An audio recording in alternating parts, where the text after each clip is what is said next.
Rich from earthhealing.info, and we are meeting today in Louisville, Kentucky with Phyllis Fitzgerald. Hello, Al. Good to see you. Good to see you too. And Phyllis is going to tell us about a green interior, but it also includes the exterior of her home, because we've never touched this subject too much in the past. And so now we feel that we've got a person that really knows how to conserve and be a sustainable person. I've been working on this all my life. I know you have.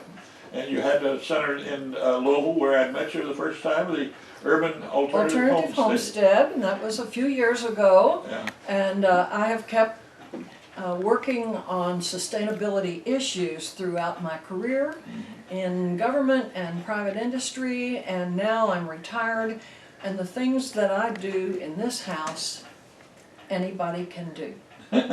Well, I am retired, Al, but you know, I still teach a little and I write a little. And Phyllis, which area do you want to speak of most? Because there's so many things you could say. Okay, well, I want to start with the outside of my house. And 35 or so years ago, I decided that grass was one of the dumbest things that we had created in our yards, especially at a time when we didn't have kids to run around and play in it. And my kids were teenagers, so I decided to make a garden, a shady woodland garden out of my yard. An edible landscape. Well, edible partly, but I really have so much shade it's not so edible. Okay. So I dumped 8 dump truck loads of wood chips and compost on it, and eventually planted native plants all over and some perennials, a lot of shrubs, a lot of trees. So it is not so much an edible garden as it is habitat for wildlife and for peace. Okay. So it's a place where I go out in the swing, and it looks a little different in the neighborhood. You know, as you walk up the street, you see nicely tended grass lawns. Monoculture. Well, yes, they are. I have good neighbors, though, I'd have to say. And they do their thing, and I do mine. But we get along. And they bring me their grass clippings, and they bring me their leaves, and I put every bit of it on my garden. So in addition to that, in the outside I have disconnected all of the downspouts to let the water go out in the yard instead of into the sewer system, where it can overwhelm things when we get a big rain. I also don't use my like dishwasher or washer during the rain, because the sewer system can't handle that extra water. So in addition to that, I eventually decided to get solar panels. So I've got 20 panels on my house. Know that it's partly shady, but I am able to get more than half of my electricity. So the electricity here is coming from your much home, of it, not all, but in certain times, is, it's all or most of my electricity. Gas is a different matter, of course, heating. But so I have solar panels on my house, and so that creates a lot of my electricity. So those are the things that I do outside, and I'd have to say that it provides this habitat for little animals and for the neighbors to congregate. Good. So a green homestead rather than just inside the house. That's right. But we're in the kitchen now, Yep. and I think this is your focal point of probably your day. This is where I live, actually. So I'd like to talk about first of all, the infrastructure of the house, and I mean the thing, I guess you would call it hardscaping if it were outside. So, you know, the first thing that I make sure I have done is to have Energy Star appliances. You know, I might have started out with the cheapest thing, but as I grew older and understood the energy saving concepts that I wanted to promote, everything is Energy Star. You know, whether it's my refrigerator, dishwasher, washer, dryer, water heater, even my computer and printer, everything is Energy Star. So that is the first thing to help keep the earth a little cooler, and that's what I'm trying to do. all of my lighting is LED lighting. That's low emission diodes or something like that. And through the years, I've changed from incandescent bulbs to fluorescents to LED. So I've got that all over the house. And some of the other things would be, okay, yes, I have a dryer, but I hardly ever use it because after I wash clothes using non-toxic soap, just as I do with my dishwashing, I line dry them. Outside or well, if it is good weather outside, and I actually have a screen porch where I do it, but I've done it outside too. So either on the screen porch or in the winter. It's a good testimony to neighbors, isn't it? Well, I'm sometimes known as the lady who hangs her clothes out to dry. Is that right? Among other things. Yeah. So, but why not? You know, the warm air is there, the sunshine, the breeze, and in a few hours they're ready to take in and put away. Right. So, you know, sometimes I might have to put them in the dryer for a few minutes to get the wrinkles out, but I'm pretty much wash and wear, and that's the way I feel about it, you know. Then you got the windows and the beautiful window shades. I do, and a long time ago, I created energy efficient window shades because you do lose a lot of your energy out the windows. And first of all, I should say, I've got good storm windows on every window. People may want to see what a window shade looks like. Yeah, but anyway, the shades that I created weren't quite as good as what I've got now because I met a man who had a window insulation company, and he helped me put window quilt shades all over the house, and they are they seal tight is what I'm saying. Yeah, they seal tight at the edge of the window, top and bottom. Mm-hmm. So, and then I married him.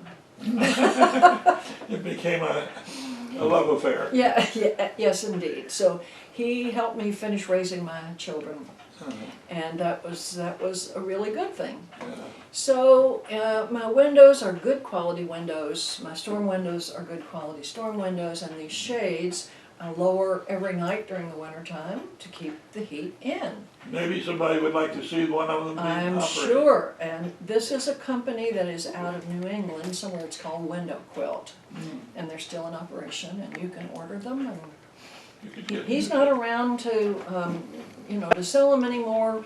He's passed on, but anyway, that's just something. And I should say, I think a lot of people think, oh, I'll get new windows, and then they'll be energy efficient. Well, yes, but if you've already got good windows, it would be forever to pay back how much they cost. And also the materials. That's what I mean, and manufacturing new materials. And if you have really bad windows, yes, new ones, but they're not.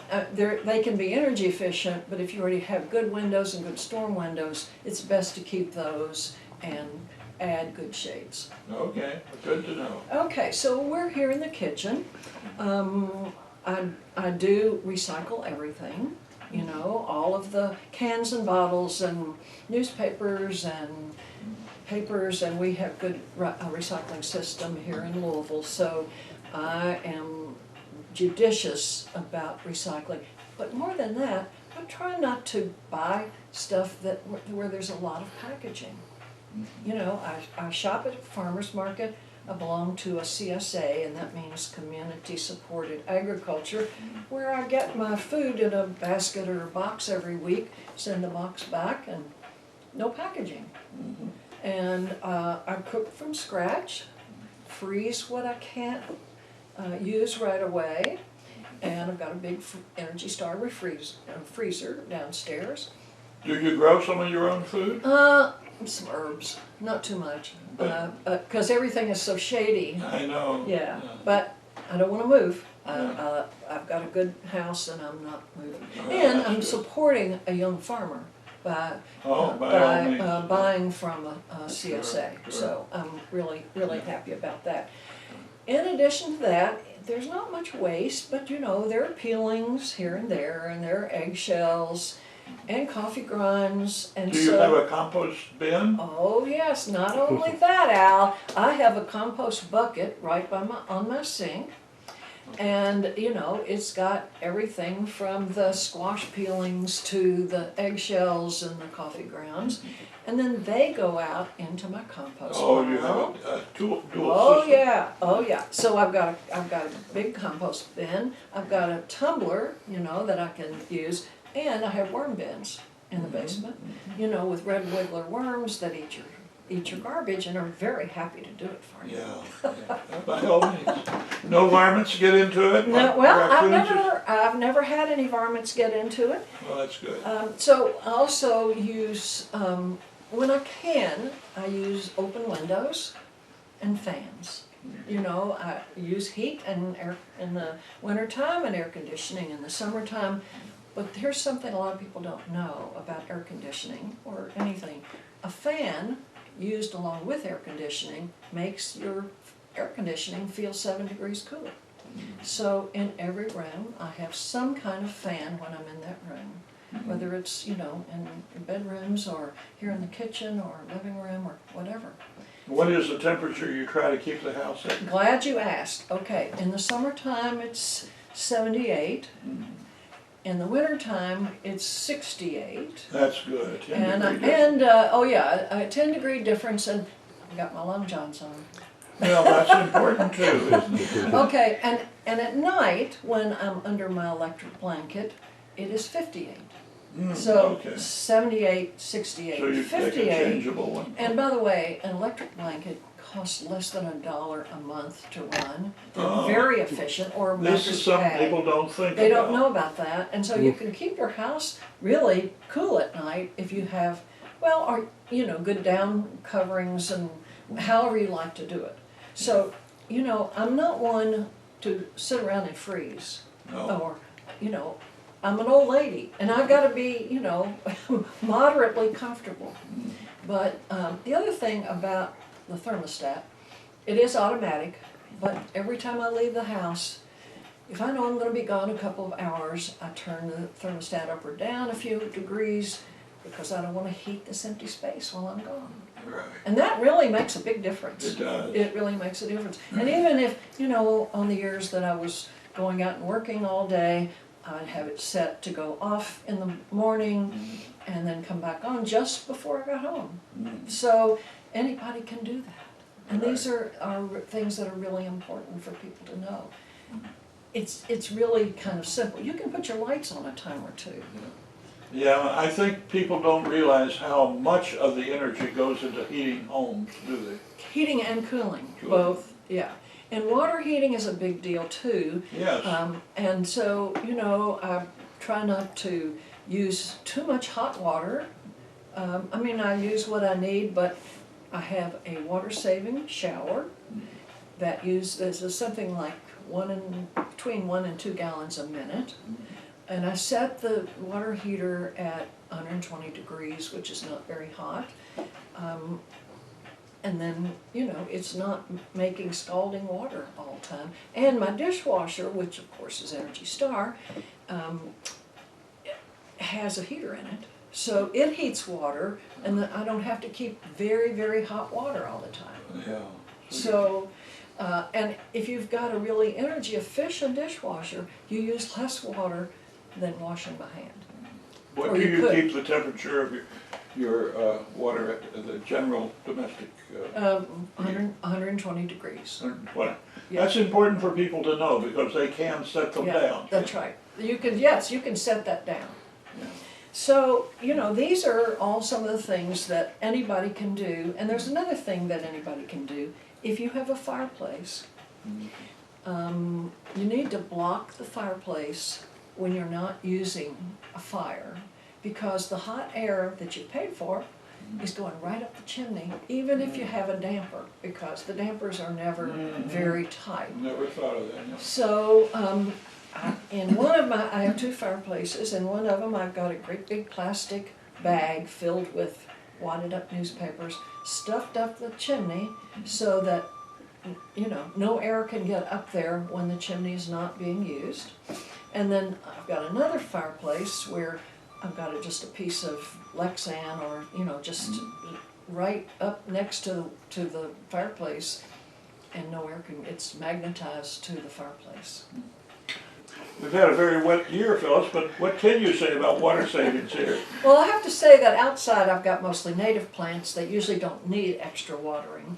But inside, I have these aerators on most of the faucets that put a lot of air in, and you don't get much water out. And therefore, when you're washing your hands or brushing your teeth, hardly any water is actually coming out, but it feels like plenty of water. And then, of course, in the shower, now I have to tell you, Al, remember I have 5 children, and when they were teenagers and they had long hair, it was a struggle to get everybody, in their shower and dressed and out the door by 7 o'clock in the morning. So my smart husband had this idea of putting a timer on the bathroom light, so that even with a saver shower, 5 minutes was all they got, because they didn't want to get out of the shower and get cold and then get back in. That's great.